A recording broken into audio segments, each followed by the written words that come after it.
Hello friends, कैसे आप सब। स्वागत है आपका अपने एसपी एजुकेशन पॉइंट चैनल में। फ्रेंड्स, आज हम 24 मई के महत्वपूर्ण करंट अफेयर्स लेकर आए हैं जो आपके एग्ज़ाम्स की दृष्टि से काफ़ी इम्पोर्टेंट हैं।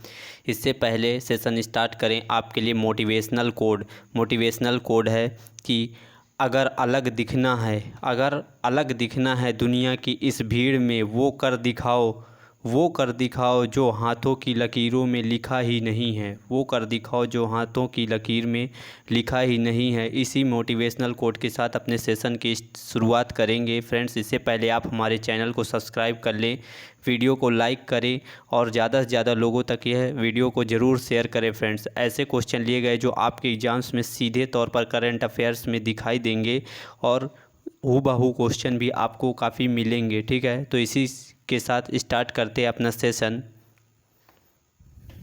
इम्पॉर्टेंट है कि डिपकोवैन कोविड-19 एंटीबॉडी डिटेक्शन किट किसने विकसित की है। तो फ्रेंड्स, यह जो है डीआरडीओ ने डीआरडीओ ने जो है इसको विकसित किया। आप इसका जो है डायग्राम भी देख सकते हैं, ये है।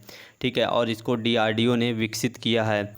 इसकी डिटेल देख लेते हैं कि डीआरडीओ ने एक कोविड-19 एंटीबॉडी डिटेक्शन किट विकसित की है और डिपकोवैन किट जो है 97% तक उच्च संवेदनशीलता के साथ कोरोना वायरस के स्पाइक्स के साथ साथ न्यूक्लियोकैप्सिड प्रोटीन्स दोनों का ये पता लगा सकती है। ठीक है, इसे जो है आईसीएमआर द्वारा अनुमोदित किया गया और इसे दिल्ली के वेगार्ड डायग्नोस्टिक्स प्राइवेट लिमिटेड के सहयोग से डीआरडीओ के defence institute of physiology and allied sciences lab द्वारा भी विकसित किया गया है। ठीक है, इन लोगों ने मिलकर इसको विकसित किया और ये जो किट है इसकी जो सेल्फ लाइफ है, यानी ये इसकी जो समय काल है वह 18 महीने तक होगा। ठीक है, और डीआरडीओ के बारे में देख लेते। वर्तमान में डीआरडीओ के जो अध्यक्ष हैं वह जी सतीश रेड्डी हैं और इसका जो मुख्यालय है नई दिल्ली में है और इसकी जो स्थापना है वह 1958 में की गई थी। ठीक है, नेक्स्ट क्वेश्चन चलते हैं और काफ़ी इम्पोर्टेंट निधन में काफ़ी इम्पोर्टेंट ये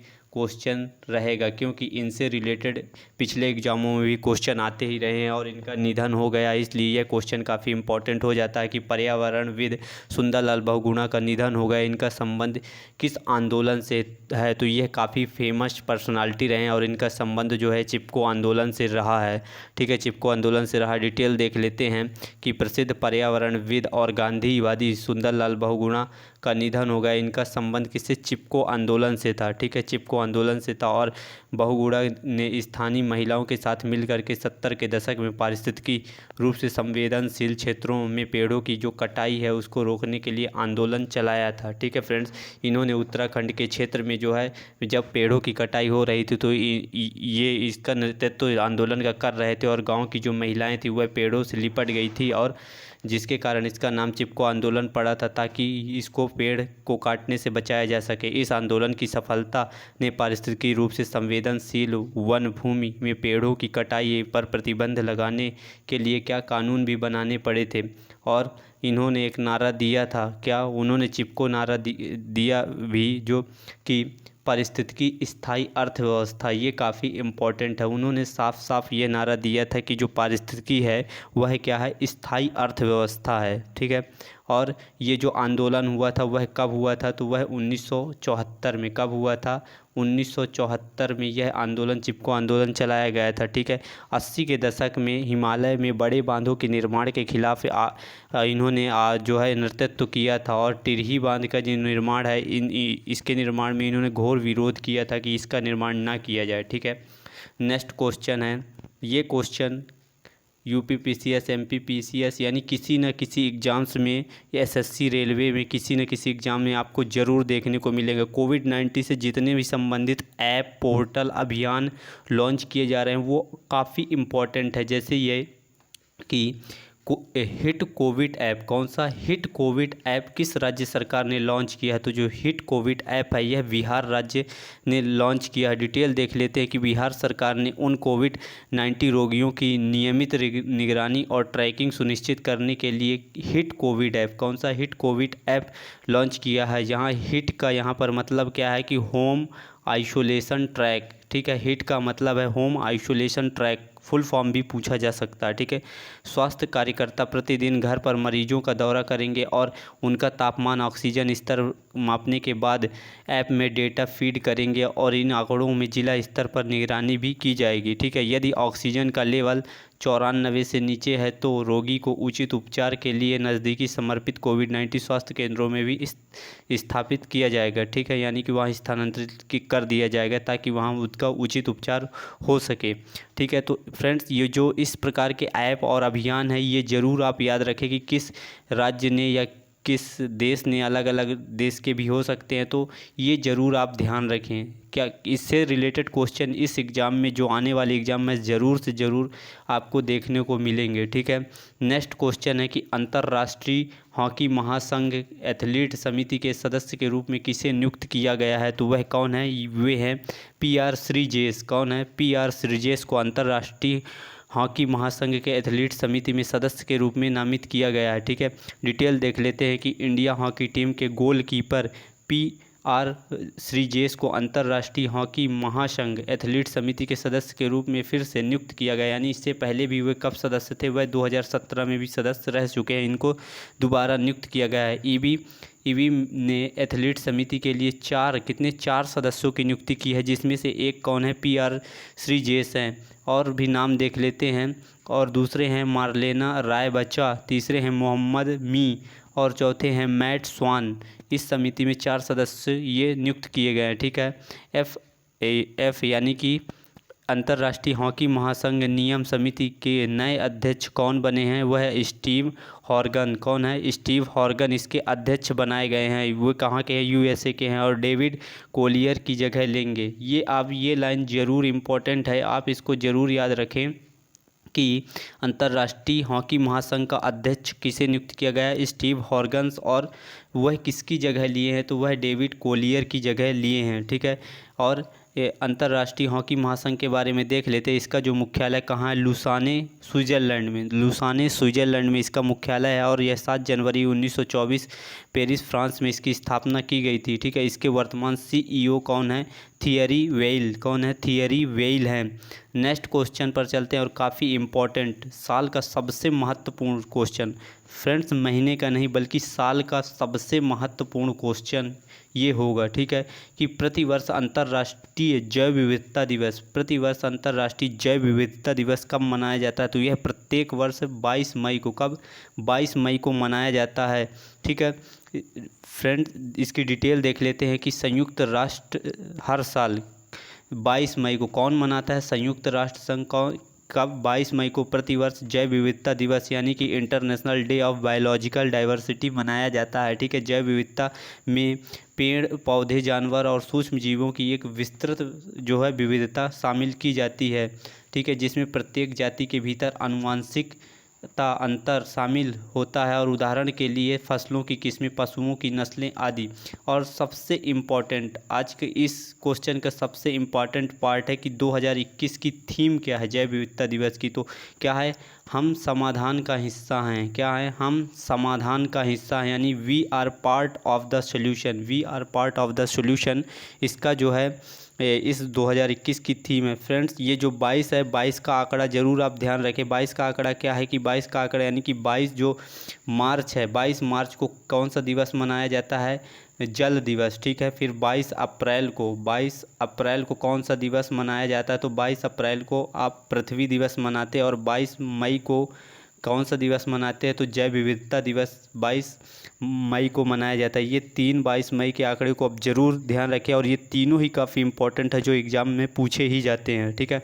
नेक्स्ट क्वेश्चन और काफ़ी इंपॉर्टेंट है कि इजराइल और हमास के बीच 11 दिन के बाद हुआ युद्ध विराम हो गया है, जो वहाँ पर युद्ध चल रहा था, ठीक है। इसमें किस देश ने मध्यस्थता की है? तो फ्रेंड्स, इसमें मिस्र ने। कौन? मिस्र या इजिप्ट ने इसकी मध्यस्थता की है। डिटेल देख लेते हैं कि लगभग 2 सप्ताह की हिंसा के बाद इजराइल और हमास अंततः संघर्ष विराम के लिए सहमत हो गए और इसमें मध्यस्थता मिस्र ने की है, ठीक है। 21 मई को संघर्ष विराम का फैसला लागू होने के बाद जो है गाज़ा पट्टी में फ़िलिस्तीनियों को सड़क पर जश्न मनाते हुए देखा गया। इन दोनों पक्षों के बीच में हिंसा को समाप्त करने के लिए निरंतर बढ़ते हुए अंतर्राष्ट्रीय दबाव के बाद यह संघर्ष विराम किया गया है। ठीक है, इजराइल और हमास के बीच में यह नवीनतम जो लड़ाई है 3 युद्धों की तरह अनिर्णायक रूप से समाप्त हो गई है। यह संघर्ष 10 मई 2021 को शुरू हुआ था और जब यह अल अक्सा मस्जिद, ये क्या है, जो है इस्लाम धर्म की तीसरी सबसे पवित्र मस्जिद है अल अक्सा, और ये जेरूसलम इज़राइल में स्थित है। और प्रथम 2 सबसे पवित्र कौन सी हैं, तो मक्का और मदीना। ठीक है, ये जो है फ़िलिस्तीनी, ये अल अक्सा मस्जिद परिषद में फ़िलिस्तीन प्रदर्शनकारियों ने इजरायली पुलिस के बीच संघर्ष के दिन के बाद से हमास यरूशलेम की ओर लंबी जो है दूरी वाली रॉकेट भी दागी गई थी। ठीक है, और इस रॉकेट के जवाब में इजराइल ने गाज़ा पट्टी में सैकड़ों हवाई हमले किए और कथित तौर पर हमले में हमास और सैन्य अवसंरचना को भारी नुकसान भी हुआ है इस कारण। ठीक है, नेक्स्ट क्वेश्चन पर चलते हैं और काफ़ी अच्छा क्वेश्चन है कि अंटार्कटिका में दुनिया का सबसे बड़ा हिमखंड टूटा है। हिमखंड, ठीक है, जो है वह टूट चुका है, तो उसका नाम क्या है। अंटार्कटिका में विश्व का यानी दुनिया का सबसे बड़ा हिमखंड टूटा है, उसका नाम क्या है, तो उसका नाम क्या है, A76 यानी A76 या A76 इसका नाम वैज्ञानिकों द्वारा रखा गया है। ठीक है, इसकी डिटेल देख लेते हैं कि अंटार्कटिका में दुनिया का सबसे बड़ा हिमखंड A76 टूटकर अलग हो गया है। ग्लोबल वार्मिंग की वजह से अंटार्कटिका को लगातार नुकसान उठाना पड़ रहा है और यहाँ बर्फ़ की चादर पिघलती जा रही है। उपग्रहों और विमानों से ली गई तस्वीरों के अनुसार दुनिया का सबसे बड़ा यह हिमखंड है। ठीक है, यूरोपीय अंतरिक्ष एजेंसी के अनुसार अंटार्कटिका के वेडल सागर, कौन सा, वेडल सागर में रोने आइस शेल्फ, वेडल सागर में रोने आइस शेल्फ के पश्चिमी हिस्से में यह जो टुकड़ा टूटा हुआ है, इसका पता ISA ने कॉपरनिकस सेंटिनल सैटेलाइट से लिया गया। ये नाम जरूर आप ध्यान रखें कि किस सैटेलाइट से लिया गया है, तो वह उसका नाम है कॉपरनिकस सेंटिनल सैटेलाइट से इसकी तस्वीर ली गई है। ठीक है, इस विशाल हिमखंड का पूरा आकार 4000 वर्ग किलोमीटर से भी अधिक है। ठीक है, नेचर पत्रिका के अनुसार 1880 के बाद समुद्र में जल स्तर में औसतन 9 इंच की बढ़ोतरी हुई है। ठीक है, 9 इंच की बढ़ोतरी इसमें हो गई है। ठीक है फ्रेंड्स, ये जो है बर्फ़ पिघलने की जो घटना है, यह ग्लोबल वार्मिंग के कारण हो रही है और जिसके के कारण समुद्र का जो जल स्तर है लगातार बढ़ रहा है और द्वीपीय देशों के डूबने का खतरा भी लगातार बढ़ रहा है, जैसे मालदीव, मेडागास्कर, सेशेल्स, ऐसे जो द्वीपीय देश हैं वो काफ़ी चिंता में है कि ग्लोबल वार्मिंग के कारण जल स्तर समुद्र का बढ़ने से उनके देशों पर मतलब वो डूब सकते हैं, इसलिए वह चिंता उनके अंदर बनी हुई है। ठीक है, नेक्स्ट क्वेश्चन है कि चर्चा में रहा कलाकैंथ क्या है, कलाकैंथ किसकी प्रजाति है, कलाकैंथ किसकी प्रजाति है, तो यह किसकी प्रजाति है, यह एक मछली की प्रजाति है। डिटेल देख लेते हैं कि डायनासोर के समय की 4 पैर वाली मछली, ये आप इसका डायग्राम ज़रूर याद रखें, डायग्राम से आपको चीज़ें याद रहेंगी। ठीक है, ये है। ठीक है, तो डायनासोर के समय की 4 पैर वाली मछली 22 करोड़ साल पुरानी प्रजाति है। ठीक है, ये जो मछली मिली है इसकी जो प्रजाति है ओरिजिन वह 22 करोड़ साल पुरानी है। ठीक है, और यह मिली कहाँ है, यह मेडागास्कर के तट पर जिंदा पकड़ी गई है। ठीक है, इससे पहले ऐसा माना जाता था कि यह मछली क्या हो चुकी, विलुप्त हो चुकी है और 1938 के बाद ऐसा पहली बार हुआ जब इसे जिंदा पकड़ा गया, जिंदा देखा गया। ठीक है, वर्तमान में इसे क्रिटिकली एंडेंजर्ड सूची में रखा गया है। ये आप डायग्राम ज़रूर याद रखें, एग्जाम्स में जो है आपको डायग्राम काफ़ी हेल्प कर देते हैं। ठीक है, नेक्स्ट क्वेश्चन है कि भारतीय चिकित्सा अनुसंधान परिषद यानी ICMR ने घर में ही कोविड-19 की जांच के लिए कोविसेल्फ किट, क्या कोविसेल्फ किट को मंजूरी दे दी है। इसे किसने विकसित किया है, तो कोविसेल्फ किट को माई लैब ने विकसित किया है। डिटेल देख लेते हैं कि पुणे की जो माई लैब है, कहाँ की है, पुणे की। ठीक है, माई लैब ने घर पर ही कोरोना टेस्ट करने वाली किट बनाई है। लैब के निर्देशक ने बताया कि यह रैपिड एंटीजन टेस्ट है। कैसा है, रैपिड एंटीजन टेस्ट है और 15 मिनट में इसका नतीजा मिल जाता है। कोरोना संक्रमण है या नहीं, इसकी जांच के लिए अब लोगों को बार बार लैब जाने की ज़रूरत नहीं है, क्योंकि अब घर पर बैठे ही कोरोना की जांच खुद भी आप कर सकते हैं। ठीक है, ICMR के मुताबिक इस कोविसेल्फ किट के बाद में लोगों को महज 250 रुपये खर्च करने के बाद ही कोविड टेस्ट घर पर ये कर सकते हैं। कंपनी के प्रमुख कौन हैं? सुजीत जैन। कौन है? सुजीत जैन के अनुसार कंपनी देश के 90% इलाकों में इस किट को पहुंचाना चाहती है। ठीक है, यानी छोटे छोटे इलाकों में भी इसको पहुंचाने की उन्होंने प्लानिंग कर रखी है। नेक्स्ट क्वेश्चन और काफ़ी इम्पोर्टेंट का, इस समय महामारियों का एक दौर सा चल पड़ा है।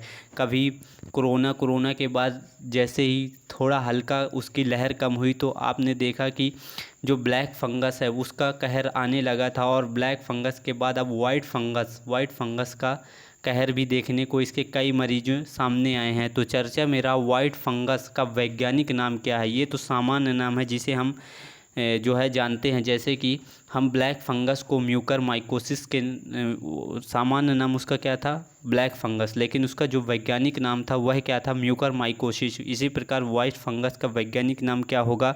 तो वह क्या होगा? कैंडिडोसिस। क्या नाम होगा? कैंडिडोसिस ये इसका वैज्ञानिक नाम होगा। ठीक है, इसकी डिटेल देख लेते हैं कि विशेषज्ञों के मुताबिक वाइट फंगस ब्लैक फंगस से ज़्यादा खतरनाक है, क्योंकि ये केवल एक अंग नहीं बल्कि फेफड़े और ब्रेन से लेकर के हर अंग पर असर डालता है। पटना में क्या 4 लोगों पर ये इसके सिम्टम्स देखे गए और इसके इलाज जो है रोग की पुष्टि भी कर ली गई है। केस सामने आए हैं। उन्होंने कोरोना संक्रमण समझकर भर्ती किया था, लेकिन जांच में पता चला कि उनमें कोरोना नहीं बल्कि वाइट फंगस के संक्रमण हुआ है, और इसके लक्षण भी कुछ उसी प्रकार मिलते जुलते हैं कोरोना के समान ही। ठीक है, ये किस किस को प्रभावित करता है? तो यह नाखून, स्किन, पेट, किडनी, ब्रेन, प्राइवेट पार्ट्स और मुंह के साथ साथ फेफड़ों को भी यह संक्रमित कर सकता है। हालांकि इस फंगस से को प्रभावित जो मरीज आ रहे हैं उसके साथ ज़रूरी नहीं है कि कोविड-19 से संक्रमित हो, ऐसा कुछ भी ज़रूरी नहीं है। ठीक है, एंटी फंगल दवाओं के इलाज से यह शुरू होता है, इसका इलाज शुरू होता है और यह जल्दी रिकवर हो जाते हैं, यानी नॉर्मल जो एंटी फंगल दवाएं होती हैं उनसे यह ठीक हो जाते हैं। ठीक है फ्रेंड्स, तो आज का जो सेशन है यहीं समाप्त करेंगे। जितने भी महत्वपूर्ण क्वेश्चन थे 24 मई के वह मेरे द्वारा लाए गए हैं, और आप इन क्वेश्चनों को ज़रूर बार बार रिवीजन करते रहें ताकि आपको यह एग्ज़ाम्स तक याद रहें, क्योंकि हमारा मेन पर्पस है एग्ज़ाम को क्लियर करना। ठीक है, तो मिलते हैं अपने नेक्स्ट सेशन में। इससे पहले आप हमारे चैनल को ज़रूर सब्सक्राइब कर लें फ्रेंड्स, और वीडियो को लाइक करें और अपने फ्रेंड्सों के साथ शेयर भी करें। मिलते हैं अपने नेक्स्ट सेशन पर। Thank you.